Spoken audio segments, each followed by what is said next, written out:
And the unknown here is the solution of hydrogen peroxide. Hydrogen peroxide, you can buy hydrogen peroxide. It's used sometimes as an antiseptic, as a disinfectant, solution, hair coloring solution. It's common.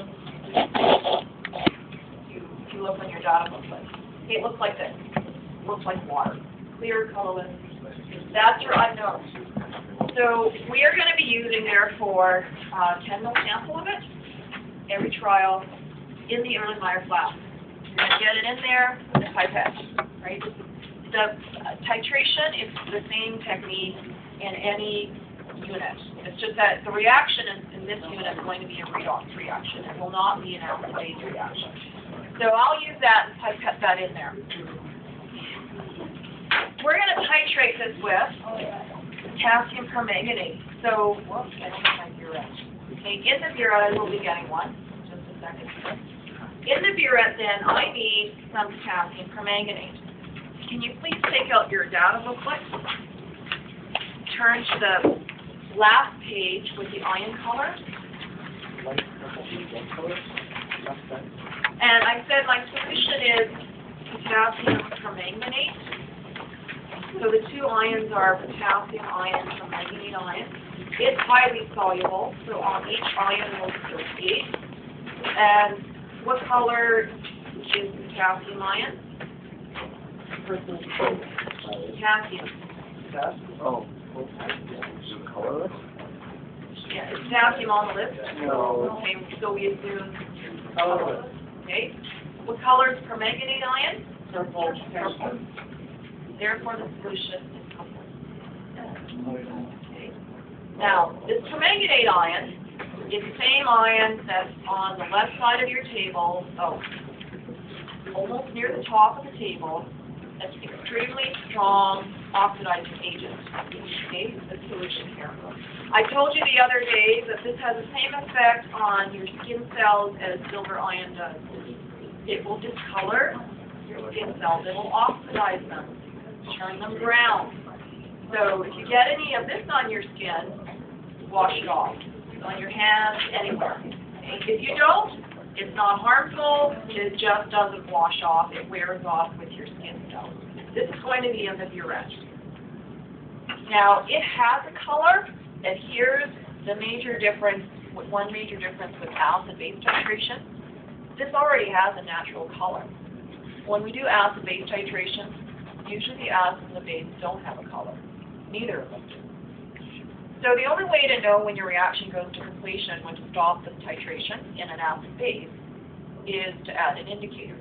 Because otherwise, the product of the reaction is the same color as anything else. There's no change, no color change, without an indicator. The indicator is necessary. This one's different. We start off with something with a color, and as I titrate, as long as there's some peroxide to react with this, it'll use up this chemical, and you won't see color yet. But when I run out of peroxide, there's nothing for this to react with, and it'll stay purple.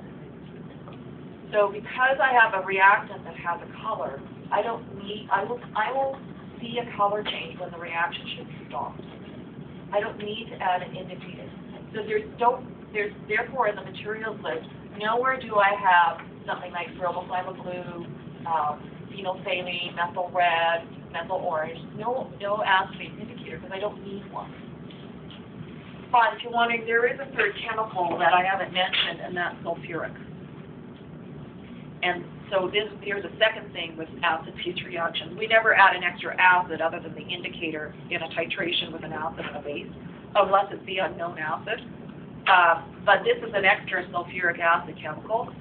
That's so that the permanganate ion can react under the right conditions. Because if you look at the half reaction in the table, it has protons in the half reaction. And remember those polyatomic ions. Most of those half reactions require the fact that the protons in the half reaction means we need acidic conditions. The only way to create acidic conditions is to add some strong acid. So sulfuric is just acting as the source of protons for the permanganate to react. It is not an indicator. All those ions, by the way, in sulfuric won't react either. They're spectator ions. But if I don't add the sulfuric or some other strong acid, the permanganate ion will not react properly, according to the reaction table for permanganate. So how much do you use? About 3 milliliters per trial. Okay, just to acidify the solution. It's actually not 3 mol, it's 2 mol, and it doesn't matter the concentration as long as there's some strong acid in there. This does not have to be measured with a pipette. Because to create acidic conditions, it's just, this has to be acidic. It doesn't have to be completely accurate. So you're going to measure this sulfuric in with a small graduated cylinder. That's what I would recommend. Don't get another pipette and pipette this into, because it's not necessary. Now, although I'm going to add 3 milliliters of sulfuric, and I can either add it into here, which is going into the burette, and acidify this, or I can add it into the flask. We never include that 3 milliliters in any volume in the calculation. It does, obviously it adds volume, but it has no bearing on the volume of the unknown chemical.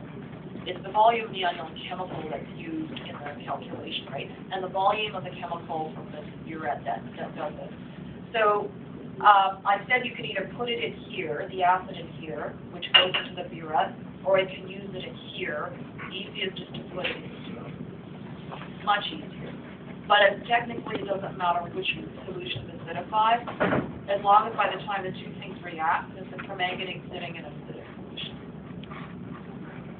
And then you'll record, like all other titrations, initial volume reading from the burette, final volume reading from the burette, color chain, endpoint color, record the volume of the settling pipette, which is 10.00 from the pipette milliliters.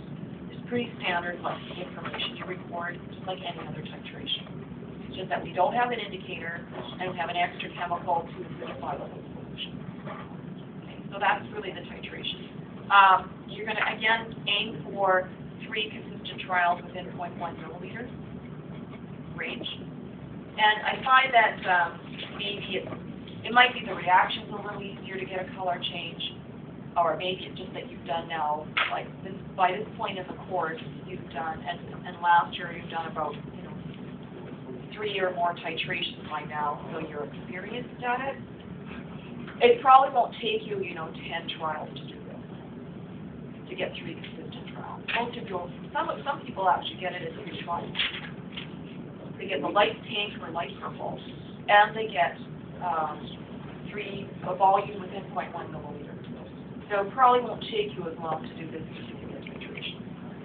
Now, what I want you to do while I go get my burette is I want you to do the predictive reaction. Okay. Now, this is that 5-step method. Or you might already know what's going to react. I don't care how you come up with it, as long as you come up with a predictive reaction.